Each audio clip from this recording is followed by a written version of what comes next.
Oh look, it's everyone's favorite, the V8 Power Stroke 6.4 liter diesel. This thing is getting injector number 3 again because, well, you'll see here in just a second. But yeah, it's getting injector number 3, which I know I did a video on number 7, and the diagnostics indicated it would probably need number 3, and it did. So I ordered this injector right here. Rock Auto had these Delphi ones. They were about $120 cheaper than the Motorcraft. This is the Motorcraft. And what I want to show you guys, get my hands here, drop that clamp. Let's see if we get the camera to focus. Kind of hard to do, but if it will, there we go. See that? That's that freaking washer, that soft steel washer that's supposed to be there. See how this thing's, I mean, it's just got fuel all over it.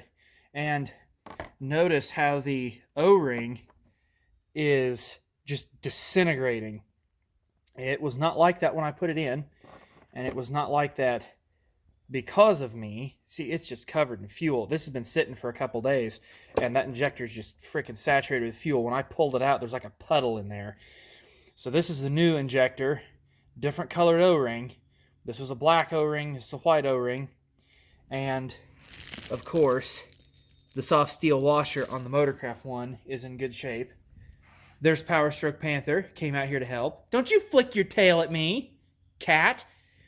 So, these Delphi injectors, don't buy them.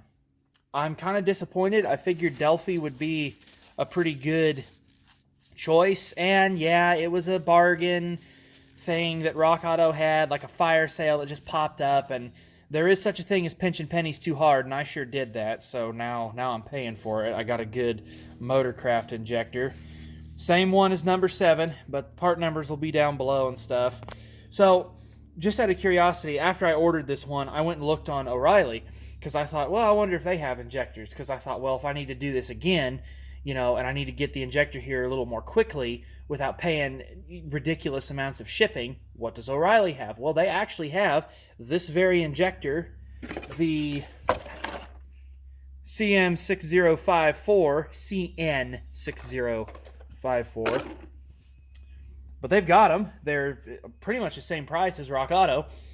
And they also have this Delphi injector listed. Now, here's the interesting thing. They list this injector as a Huey type, which is not correct because it does not use oil to fire anything. You know, this is just a regular injector. But they list this Delphi one as a light duty. And so I wonder if maybe that's why it quit. Because what quit on this were the seals. This O-ring here, and then this washer that sits on the tip of the injector. And you can kind of see, I think, it's just pouring fuel in there like nobody's business. Because, I mean, this is what the original one looked like that I pulled out. The original factory injector that I pulled out and replaced with this one, that's exactly what it looked like. It was getting bad, but I could tell you this, when I pulled that original factory number 3 injector out, the O-rings were not disintegrating like that. It was just the tip was kind of covered in carbon and it wasn't quite running right. So yeah, that was definitely the problem. Definitely why this thing wasn't running right. So we didn't do too much with it. We just hauled some cows with it, but it ran at least 2,000 RPM the whole time. So I'm pretty sure because it was revved up like that, all that fuel that was flowing in there, it was pushing it all out and burning it like it was supposed to because the fuel demand was so high. Wasn't perfect, of course. I don't think we hurt anything. Probably diluted the oil a little bit, but not bad. So I think we're in the clear. But yeah, don't buy them Delphi injectors if you can keep from it, because you're just going to be back in here doing the same thing. So, really, did you feel the need to slide down the windshield like that and make noise? Huh? You cannot come in here. Yeah. No, you cannot. Kevin.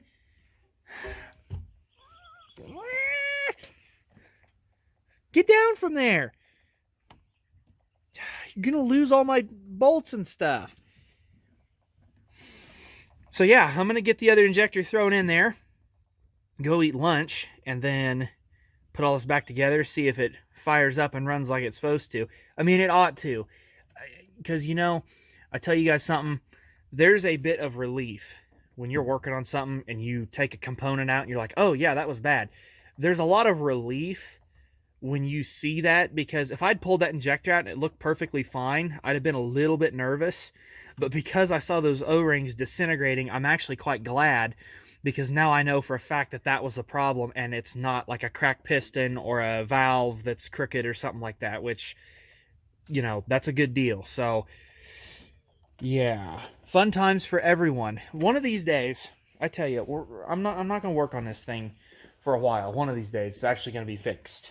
And that should be the one to do it. So I'll bring you guys back when it's time to fire this up and make sure everything works.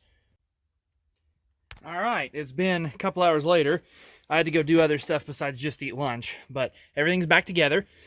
I have refilled the coolant because I had to take about 3 gallons out so I could pull that heater hose back in there to get stuff out of the way easier. But the reason I'm out here, and I've also cleared the, before I start on that, I will tell you, I cleared the high pressure fuel pump that's buried way down in there.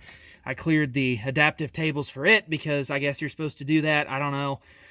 But the reason I'm out here is to tell you guys something very important that I learned the hard way. This connector right here, which is kind of foobarred because, well, it's been off 5 or 6 times, and so there's going to be some casualties when you take some piece of plastic off there 5 or 6 times, you know. But that right there is your, that's your plug-in for your whole engine harness. That's what plugs into your PCM. So if that's not plugged in very firmly all the way, you're going to get all kinds of errors, mainly cooling and temperature sensor errors. It's not going to be able to read them. It's going to say the voltage is all out of whack, because all the sensors on this truck communicate through varying voltage to each other. It's kind of a genius system when you sit and read about it on paper, and then when you come to work on it, you're like, well, this is freaking retarded.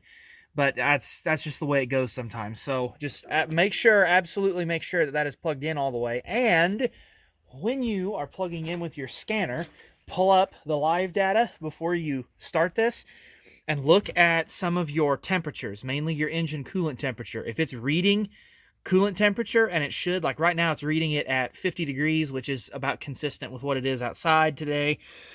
It's actually a very beautiful day today, but the temperature is reading and there's not a fault on that, which means everything should be okay. So I've cleared those tables, everything has been tightened down, and I have remembered to plug everything in. I've pulled the rag out of the turbocharger because that is a problem. Yeah, you want to come in here.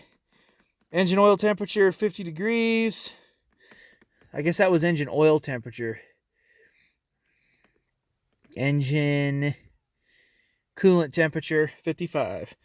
So we're good. I know it's a Celsius, but I set it to Fahrenheit. So, with the glow plugs having been run, now the moment of truth.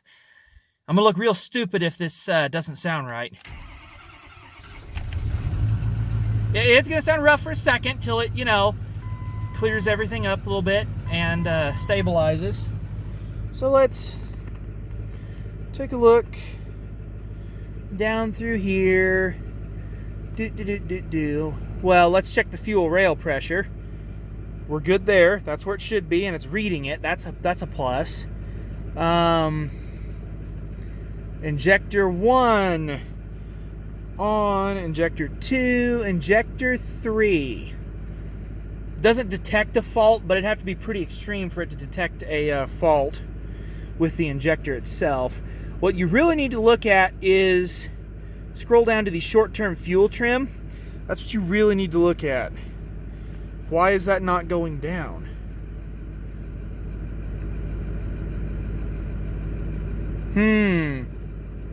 That's not good. It may take it a minute to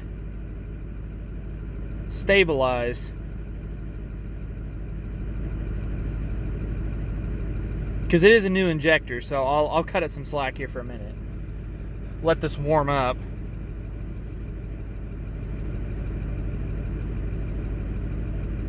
Man, I hope it's not Hope I didn't screw it up.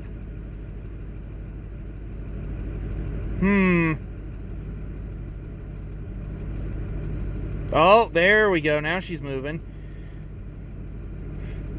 Bouncing around. It's starting to get comfortable and set everything where it's supposed to be. Now, I also like to look at cylinder 7 because I did the injector in it, and it's okay. This is bouncing around. That's a plus. At least it's moving down sometimes before it goes back up, and I can feel the pickup starting to smooth out a little bit. Oh, there we go. Yeah, now it's smoothing right out. We'll just let it idle for a second here and get comfortable with everything, and then I'll start flooring it and see if it blows up or not. I'm kidding. Let's go out here and see how it sounds.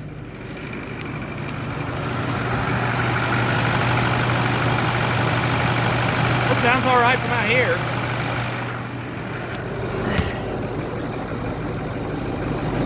It's still leaking coolant a little bit, but we don't care about that.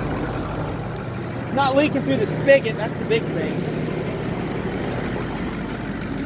And it's not smoking, that's the other big thing. So we'll go take this for a test drive, see how it does, and go from there.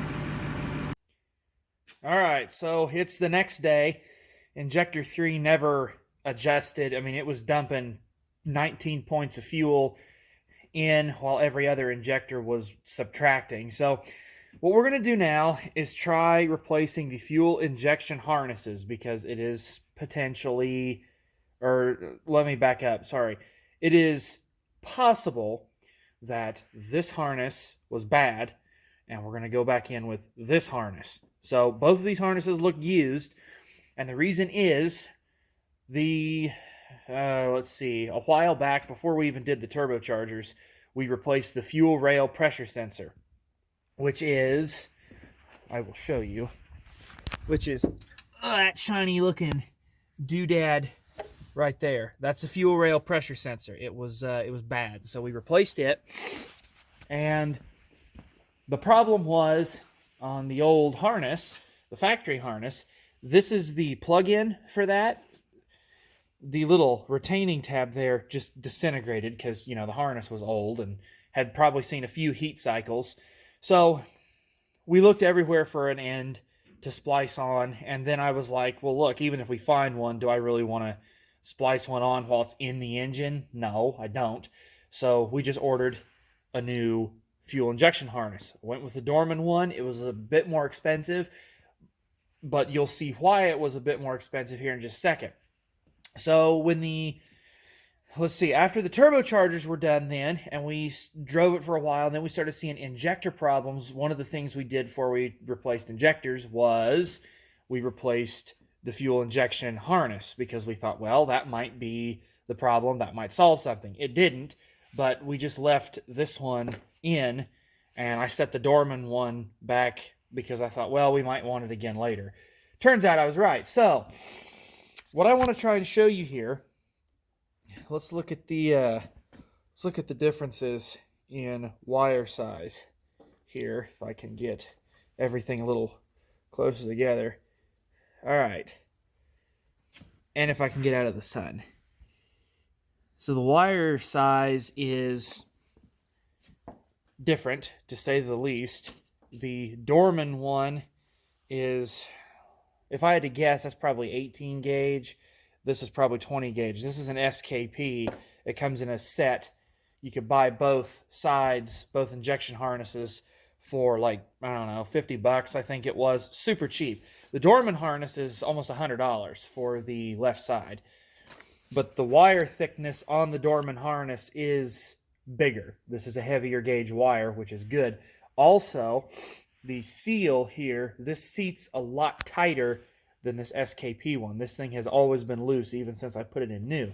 And if we look in there, we can see oil.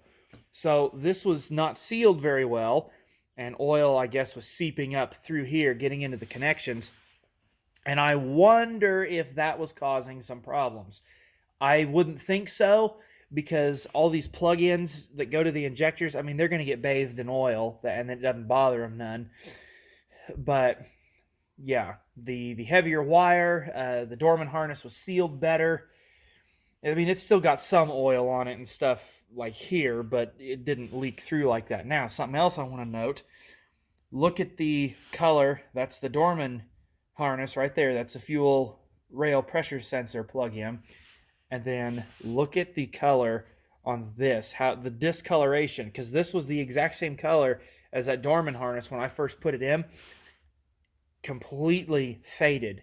So I like Rock Auto a lot, and there's a lot of parts on there. Some of them are cheap. Some of them are cheap for a reason. Some of them are expensive for no reason, but sometimes when you see something that's cheap, it is cheap for a reason. So I don't know that this SKP harness was bad, but I'm not entirely confident that it was good, if that makes any sense. So I'm going to throw the Dorman harness in, get everything put back together, and we'll try this again, because we can't have that one injector dumping that much fuel in. I mean, because the thing was still smoking, it wasn't running right, and I'm hoping that all it was is just a loose connection on that pigtail right there. So fingers crossed. I'll bring you guys back when we're ready to try it again. All right, it's all in, and I can tell you right now, that is a lot stronger connection. If you watch the number 7 injector replacement video, I mean it's not really the best, but if you did watch that, then I mentioned I had to zip tie all these on because, well, they wouldn't stay otherwise. A couple of them would click into place, but then a couple of them wouldn't, and I zip tied them all just for security purposes. But I can tell you that that right there is a lot more solid too than that SKP one. So I really hope that this was the problem, and that after I get everything put back together, this will fire right up. I will mention one thing. All the stuff that has to come out of here to get to the valve cover, I can have all that out in like 15 minutes if I was hurrying. And that's including the time it takes to drain 3 gallons of coolant out of the engine. I've done this so many freaking times. You know, I'm like the Flash, except not as fast as the Flash, but you guys know what I mean. So yeah, I feel a lot better about the connectivity on everything. I like not having to zip tie stuff. That's awesome, because the way I had to zip tie them, it put strain on the wires and stuff right here. And I don't like to put strain on wires. I do not like that.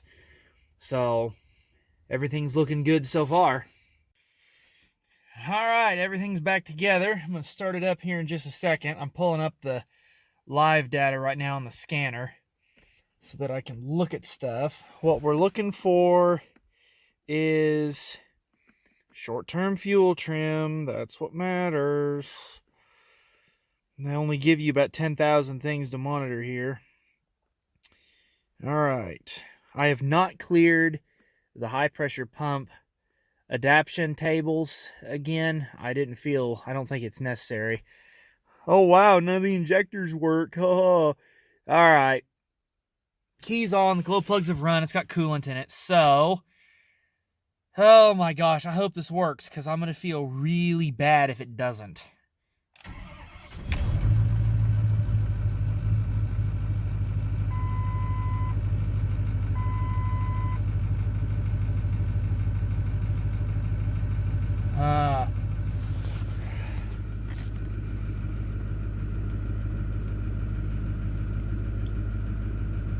No different.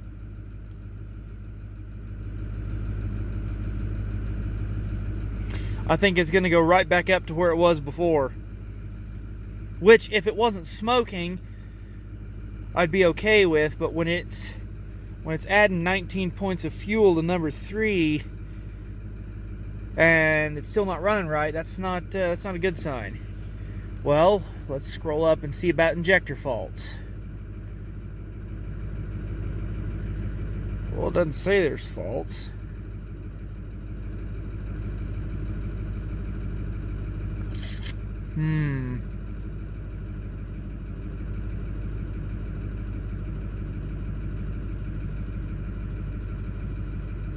Man.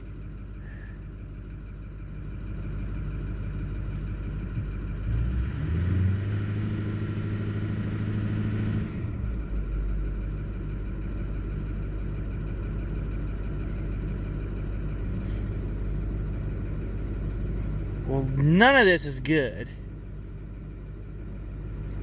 I don't see it smoking yet.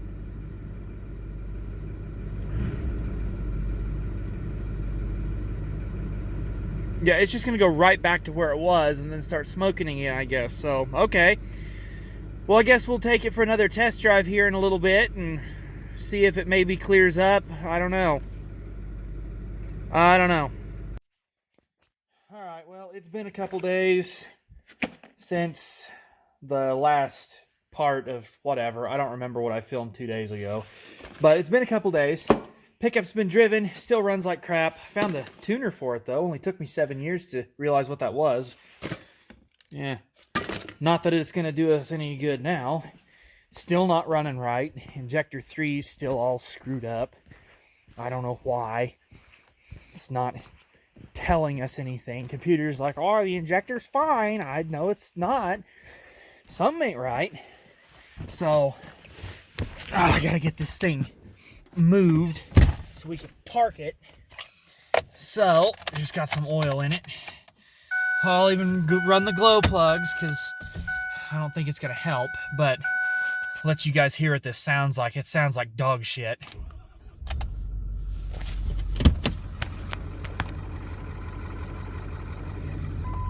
Oh, she's not happy. Smoking to beat all hell.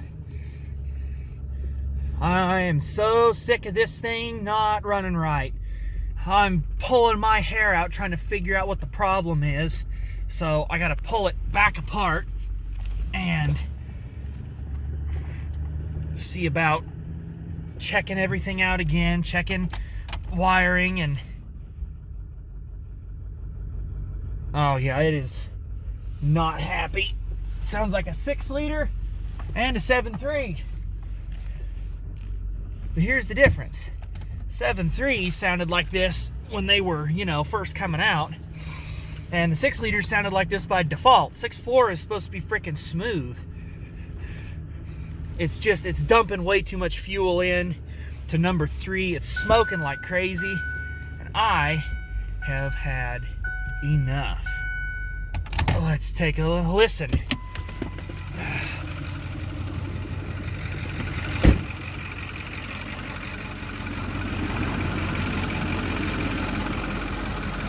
A lot of smoke coming from Isengard these days. I'm gonna call this damn thing Slave Lake of the South.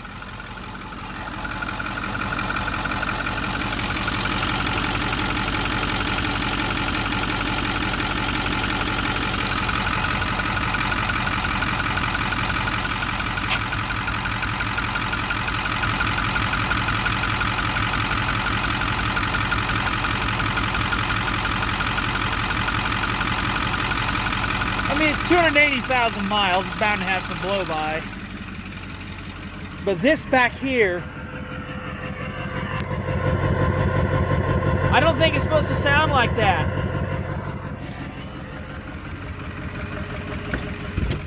So, last thing I want to hear is that thing sounding like a freaking steam engine that ain't running right. So, once again, I'll have to come in here, tear all this out, and investigate, and find out, and look at, and put on, and take off, and replace, and swap, and all sorts of things. Not sure what I'm going to do yet. This has just not been a very good week for me, and I've kind of had it. I'm ready to start the next week. I don't even want to finish the day out. I just want it to end right now. So, I mean, this will be the end of the video. I won't do much more on this until I've got it fixed and figured out what the problem is. But yeah, that's what it's like to work on the 6.4. What you see in this video, oh, you put a part on, it's not good. So you put another part on, it's still not running right. Why is it not running right? Oh, I don't know. Is it the injector? No, it's not the injector. Did the seals blow out on the new injector? No, because the crankcase isn't full of diesel. Why is it adding too much fuel? Well, I don't know. It's a brand new injector. It's a brand new freaking wiring harness. There ain't nothing wrong with that wiring harness. Could it be the engine wiring harness? Well, gee, I don't know. If it's the engine wiring harness, then why is number 3 the only injector that's screwing up? Why does everything else run fine? Why does everything else, when you look at the powertrain data, the live data, why does everything else read fine, but number 3 injector is dumping a ton of fuel in there like it's going out of style? Freaking diesel ain't cheap. Still $4.50 around here. So yeah, that's fun, and I'll be working on this and some other stuff, but this is just disheartening and depressing and demoralizing and all of the other words. So I don't know. Like I said, I've kind of had it with this day. I'm just gonna move on to other projects. Freaking shop needs to be cleaned up and get all this stuff picked up and put away. See, I know that this harness was not the best. It was kind of a light duty harness. The Dorman one was better. Still got a little bit left. Yeah, I kind of forgot to add gear oil to my differential because it was leaking, and I found out that it was quite empty, so it almost got a quart of gear oil. Still doesn't run no better. Speed sensor still doesn't freaking work. Oh, all sorts of problems. But this is about the powered stroke. We're not gonna hang on. There we go. That's much better.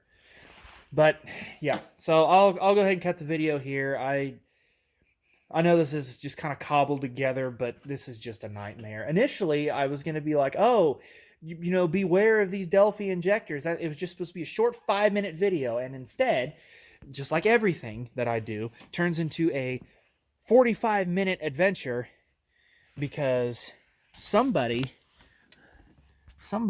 oh, who in the world? What? Enhance. Oh, look at that. That company right there. And